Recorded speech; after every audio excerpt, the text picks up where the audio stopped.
everybody, and welcome back to the Aviation Spotters Podcast. I am your host, and today we will be featuring our first international guest on the show. But before that, though, I received a question about how often the show will be airing. That is a great question. I think I'd like to have a show once a week dropping on Wednesdays. I have guests lined up, and I can cue the episodes pretty well to make them work for now. But that is all subject to change. As I said a few episodes ago, I do this all on my own. And if guests start drying up and I don't get those profile recommendations from all you listening out there, then I might have to make it every 2 weeks for an episode. Me, personally, I think that's a little bit too long. So hopefully we won't have to come to that. Anyways, today on the AvSP, we have our first international guest here on the show. So without further ado, coming in from Southern England, Mr. Andrew Butcher. Andrew, welcome to the podcast. How you doing? Hey man, how you doing? I'm doing pretty well, Beautiful spring day here in southern Idaho. How's England? Yeah, it's pretty sunny, which is great for a change. It's not raining. Oh, that's always good. Anyway, Andrew, thank you for coming on the podcast. So let's get to know you a little bit. Let's tell us about yourself. How do you get into spotting, and how many years have you been doing it? What's your home airport, and do you have any other hobbies besides playing spotting? Yeah, nice. So I'm from southern England, down in the south, just by London. Quite lucky to kind of got a lot of airports around us, like civil ones, not so many military ones, which is kind of how I'm so into it really. I've been doing it for around about 8 years, I think, since 2012 on and off. Kind of got into it as a kind of a young age, from air shows, going to say local airfields or air shows. And obviously I live right by Gatwick Airport. So that is kind of really handy to be there and take photos, and the planes always come over my house. So that's kind of how I got into it. So yeah, kind of home airport. So obviously it's London Gatwick. Well, it was at one point the busiest world's single runway. And kind of my other home military airport is probably RAF Odiham, which is the home of the RAF Chinook Force. But that's kind of about an hour away. So yeah. That's pretty cool. What other hobbies do you have besides blind spotting? Anything outside of it? Well, obviously I love taking photos. So anytime I'm using the camera or taking photos on my phone, I really enjoy. Love being outdoors, going for walks and stuff like that. Love fishing as well. Obviously maybe not the same kind of fishing you do out there in the States, but yeah, love my fishing as well. Well, absolutely. If you ever come over to Idaho, we have some of the best fishing here in the world, world-class fly fishing and river fishing. So if you ever come out here, we'll have to definitely take you out to one of the rivers out here. Nice. So that's awesome, man. 8 years and right by Gatwick. Man, I bet that's always fun to go see all that cool stuff over there. Probably a lot of stuff that we don't get over here in the States. Yeah, I mean, there's a lot of EasyJet. Yeah. So if you love watching EasyJet, then yeah, crack on at Gatwick. But yeah, we get some cool stuff that obviously you guys won't have. So you said you started 8 years ago. What type of camera did you start out with, and what type of camera do you use now, and with lenses as well? So I started off with I think it was a Fujifilm bridge camera. The one of the kind of intermediate kind of ones, electronic, zoom and all this stuff. And then if I would say go to I don't know, a bigger airport like Heathrow or something, I might borrow someone else's bigger camera like DSLR. But then I saved up and managed to get a Canon 600D. Okay. So obviously just a basic one really, DSLR. I just had back then I had a 55 to 250 lens, and I used that for a good 6 years. I think I used that. Wow. I've only literally just upgraded it, so it's been an absolute use out of it. workhorse. Yeah, absolutely. But I now use a Canon 7D Mark II for most of my stuff. Very cool. What type of lens do you use with your 7D? I have the Sigma 150 to 600 contemporary, not the sports version, just the basic kind of one. Yeah. And then the Canon 70 to 300 L lens, which is quite handy as well. Okay. Yeah, those Canon L glass lenses are fantastic. When I got my 5D back in February, I had to rent the 70 to 200, and oh my God, I was just blown away on just how fast and how sharp that lens was. And then I got my 100 to 400, and I was just equally going, oh my God, this kicks the living crap out of everything else that I've had previously. Yeah, I mean, I'd love to swap out my 150 to 600 and maybe swap out the 70 to 300 and get a 100 to 400, but we'll see. It's quite handy having the 600, for a bit of extra length. Absolutely. And is the 7D, is that a crop body or is it a full body? It's a cropped, I think. Yeah. Oh, so you get that little extra range with the crop factor then, which is probably equally as handy. Yeah, exactly. Yeah. All right, awesome. So moving on here, what is your favorite airport to spot at? Favorite airport to spot at? Well, I guess military-wise, it has to be RAF Mildenhall. Obviously, the one of the American bases up here in England. I don't know if your viewers will know or anything, but it's home of the 100th Air Refueling Wing with the KC-135. It also has the 7th Special Operations Squadron, the MV-20. Sorry, not MV-22, CV-22.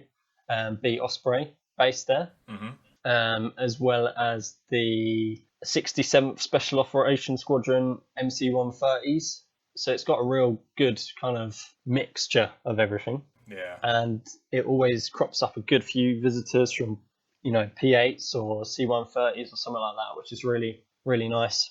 So that's probably the greatest spot at, really. Hey, you guys got some P8s over there. That's interesting. Yeah, we had one a few weeks ago on a TDY, so it was pretty nice. That's very cool. So what's your favorite airplane to spot then as well? Favorite airplane? I would have to say the B-52, maybe. Again, obviously a bit of background for your viewers. I don't know if the UK, people from UK know. We have RAF Fairford, which is kind of like a bomber task force operating area in which the US Air Force bring in B-52s every couple of months or so. So we do see a fair bit of buff action here.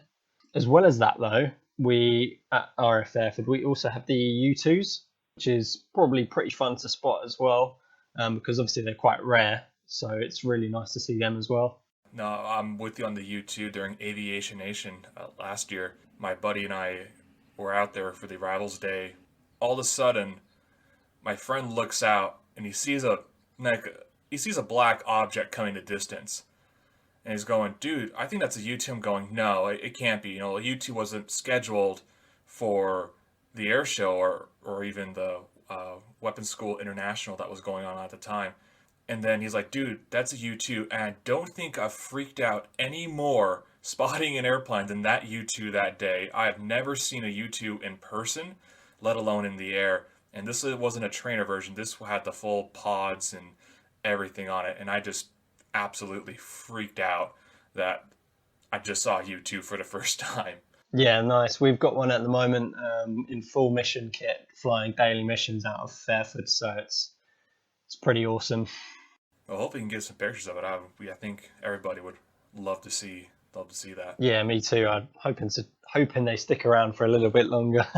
Oh, I think they will. This is just such a valuable tool for U.S. Air Force Special Operations and just U.S. intelligence and NATO and Allied intelligence as a whole. Yeah, definitely. On the heel of that question, what is your favorite airplane? Just in general, like, why is it your favorite? I would have to say, it's probably something that your viewers or listeners might not be very familiar with, but the Avro Vulcan bomber is, I guess it has a special place in spotting, really, for me. It has the distinctive how, obviously I'm saying this, but unfortunately they're not flying anymore. It got retired I think it was around about 4 years ago now from the air show kind of circuit. But yeah, that was great to see, and I don't think nothing can top that. Absolutely. I've seen many YouTube videos of the Vulcan, and I used to do a lot of research on the V bombers, the Vulcan, the Valiant, and the what was the other Victor. one? Victor, thank you. But yeah, no, that Vulcan had some history to it too. I believe that was one of the only ones that actually did a mission during the Falklands War. Yes, yeah, I think it was, yeah. That's very cool. Have you ever seen that Vulcan? Yeah, I've seen it a couple of times. Yeah, I think if that's the same one. Yeah, I think so. Well, that's really cool. I mean, I wish I made it over there to go see that Vulcan, or just the Vulcan in general, even on the ground. I believe they're still taxing it though. They're keeping it taxi worthy, right? Yes, yeah. There's kind of like an enthusiast group that you can kind of pay money into, in which you help them out, do like taxi runs and stuff like that. But obviously it's all down to finance, really, sadly. Yeah, well, at least they're still keeping her going under her own power, and maybe one day there'll be enough money to bring her back to the skies one last time. But what we only can hope at this point. But at least they're still keeping her alive. Yeah, exactly. It's still being switched on and off, which is great. No, they only did that for a Concorde, right? Yeah. No, we got a very sad one sitting at London Heathrow, owned by BA, and it's awful to see. I wish they'd got one airworthy for the 2012 Olympics, like all the rumors back then were, and that would have been epic to see one fly just one last time. Yeah, that would have been pretty special. You just talked about your favorite airplane to spot. What about your least favorite to spot? Or do you even have a least favorite to spot? I wouldn't say I have a least favorite to spot, no, but I guess we all have ones that we don't really take much interest in, to speak. I used to do civilian quite a bit, spotting, and obviously being a civilian spotter, we all have things that we like to see more. And like I said earlier, seeing loads of EasyJets land is not very nice sometimes when you're being a plane spotter, but it pays the bills. Certainly from a military perspective, not too interested in some of the propeller ones as such. But obviously you can't really go wrong with a Hercules or anything like that. But yeah, I wouldn't say I have a least favourite, really. I mean, anything that I can take a photo of or listen into is perfectly fine for me. Yeah, I agree. I agree with that too. All right, so give us a little spotting story. Have you ever had something that's fun, interesting, or scary, or just something interesting that happened to you while you were spotting one day? I mean, I can't say I've had a one big event that, is really interesting or funny, but I've been out so many times and there's been some really funny things that have kind of happened. That, for instance, spotting at RAF Lakenheath, I think it was last year or something, had a guy come up to us, like he wasn't really a spotter, he was just there, just rocked up, and he was like, oh, I've just seen well, not that he'd just seen, but say were like 20 so years ago or something. He was like, hey, I've just seen Air Force One with two B2s by the side of it, flying down low across England and all this lot. And I was just laughing so much. And I mean, I don't know if you guys out there, but kind of in England, our spotters are there's always this thing about ladders, and people that use ladders. And I mean, I use one as well, but some of the guys that you see at airports have these ridiculous ladders and stuff. That's quite funny as well, just to laugh at, really. Yeah, I've seen some of those videos at Lakenheath or Mindenhall. Those guys are right on the shrubbery of the fence line, and they're all on their ladders going over the fence line and all that. I'm going, how do they get away with that? Because doing that here is, there are only certain airports that let you use a ladder, but any military bases around here, you use a ladder, man, they'll be on you in seconds. So that's always pretty funny to see. I guess the bases, they know that you're out there and they're cool with you doing that, which is pretty nice. Yeah, exactly. Yeah, it's sometimes it's just funny just to sit back and watch. Yeah, just get a front row seat to all the action that's about to happen. I guess another one is obviously typical English weather here. Going to an air show or something, and on the Fridays is normally patch day, where you go and buy all your patches and this, that, and the other. So kind of last year, we went on the Friday, and it was the wettest day of the year. Decided to go out, wet weather gear and all this lot, go and buy some stuff. And yeah, that was a bad idea because we just ended up absolutely soaked to the skin. But I mean, sometimes that's what you do, isn't it? Yeah, I mean, for a lot of aviation, man. For example, in 2018, my buddy and I went to the MCAS Cherry Point Air Show, and this was the last public air show with the EA-6B Prowler. And that second day show was a torrential downpour for at least half the show. I know the snowbirds canceled, a lot of the other demos canceled. Luckily, the Prowler did fly, and man, the Prowler pulled some vapor that day, which was absolutely amazing to see. But I think we were one of, maybe 500 people at that show. The day before that, they actually closed down the runway at Cherry Point, 2 of the runways, and they were all filled with cars. And man, we were one of the very few people there on that Sunday just because of the weather.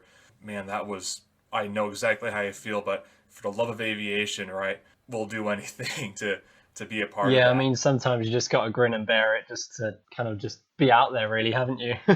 Absolutely, absolutely. This kind of follow up with the air shows. What's your favorite event or location outside of general airport I spotting? mean, well, for the event wise, we obviously have RIAT, or Royal International Air Tattoo, which is arguably one of the biggest air shows probably. And yeah, that is probably the go-to event of the year. Absolutely. Have you been over to the mock one? No, I haven't. No, kind of a few incidents have happened since then with kind of being shared on social media that have meant Oh, nah, that's it's right. Yeah. just kind of stopped there, unfortunately. Which I mean, I've wanted to go there, but they have been flying in another location, so we'll see. We'll see. Yeah, I see some photos of some of the photographers that I know meeting at the Star Wars Canyon. They've been posting their shots and their locations, and man, those guys are some excellent photographers. Yeah, I mean, you can seriously get some good shots low level.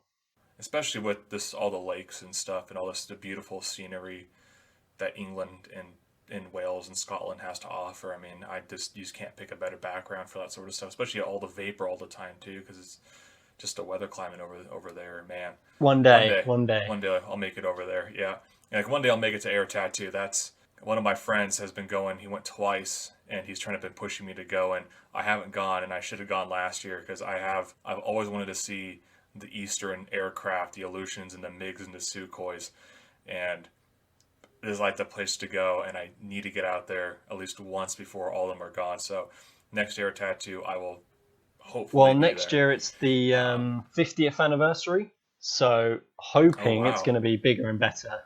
Well, I'm going to have to go purchase a ticket while they're cheap then. um, absolutely, though, I will try to make it to my best of my ability to make it over there for that Nice, might show. see you there. Hopefully. All right. So coming to the end of the show now, let's start with the wrap-up questions. Do you have any tips for any of the spotters listening, or any words of encouragement you would I want to add? mean, basically just go out there and enjoy it. You know, if you really like doing it, and not even just taking photos or just being there, is if you're really into it, then go out and do it. You know. No, absolutely. It's just the enjoyment factor of being around like-minded people. You know, there are people that come out to the airport here and they just watch, and they don't take any photos or anything like that. They just love being a part of aviation, and getting to talk to like-minded people is always the best, because there are not a lot of people that can talk technical like you and I can, that have no idea what we're saying. It's like we're talking a foreign language to them. It's always good when you're able to go interact with those types of people, and they can interact Yeah, with I you mean, too. definitely one word of advice, or not so much advice, but it's definitely just to try and hook up with people. You know, try and chat to people and make friends with them, because this is how this has happened. You know, just it's pretty Exactly, crazy yeah. how far you can go with it. I 100% agree with you on that. Absolutely. All right, so where can we find your work? Do you have a Flickr, Instagram, Facebook, Twitter? Do you upload to airliners.net or JetPhotos or any other of those Yeah, aviation I mean, so websites? you can find me on Instagram at _Alpha Bravo. I also have Flickr as well. I think that's the same kind of the same tag kind of thing. And yeah, I upload on Jet Photos. Got a few shots up there. Unfortunately, I haven't been that active on Jet Photos, but yeah, I need to get my act together and get on there on that one, I think. Yeah, that's always easy to upload to, plug and Yeah, I chug. mean, you can get quite a lot up there. Not so much on airliners, Yeah. but Yeah, airliners is a whole nother story. I mean, they're both I've had my fair share of interesting rejections from both, but man, I could tell you that airliners, they're a lot more stringent, and you can kind of tell a lot higher quality on airliners. But I'm not dissing Jet Photos at all, because Jet Photos is an amazing platform. I got more, because this might have happened to you, but you get a lot of pilots and all that flew in that day, like, hey, that's me, send me my photo. I'm like, yeah, sure. And I've had a lot more replies from Jet Photos than I have on airliners about that yeah, sort of definitely. stuff. I've had a few contacts from Jet Photos asking for, use of them, etc., which is really good. Obviously, with the team up with Flight Radar as well, that's helpful. Yeah, I agree with that. I love getting up there, and especially like all the small props. I love uploading all the small props, so the pilots, they have all their thumbnails on the phone flying around. Yeah, nice. Anyway, Andrew, do you have anything else to add? Anything we missed or want to mention? No, I don't really. I mean, just for anyone listening, really, if you've never been to the UK for spotting, I'd probably definitely recommend it, etc. For some of the military airports, etc. We have a lot of variety here. Very lucky. kind of in the southern part of the UK, there's loads of different ones that are within easy reach. So yeah, just get out there and do it, I guess. Absolutely. No, Heathrow's on my bucket list, and definitely Mindenhall and Lake and Heath are up there too, and hopefully the Monk Loop will come back one day, and I'll be able to head over to the loop. Anyway, Andrew, I appreciate you coming on, taking some time out of your day to come talk on the Aviation Spotters podcast. Yeah, cheers very much for having us. It's been a pleasure. Absolutely, man. Thanks for being my first international guest honored as well. All right. Anyway, guys, that's going to bring an end to this episode of the Aviation Spotters podcast. Remember to send me those profiles of those people that you think deserve to be on this podcast. Email me avspotterspodcast@gmail.com. Send me those profiles. Send me a DM on Twitter, a DM on Instagram with those profiles, a couple sentences why. And that's it for me. Thank you guys for listening on this episode of the Aviation Spotters podcast. And remember to keep those batteries charged, those cameras ready, and we'll see you next time here on the Aviation Spotters podcast.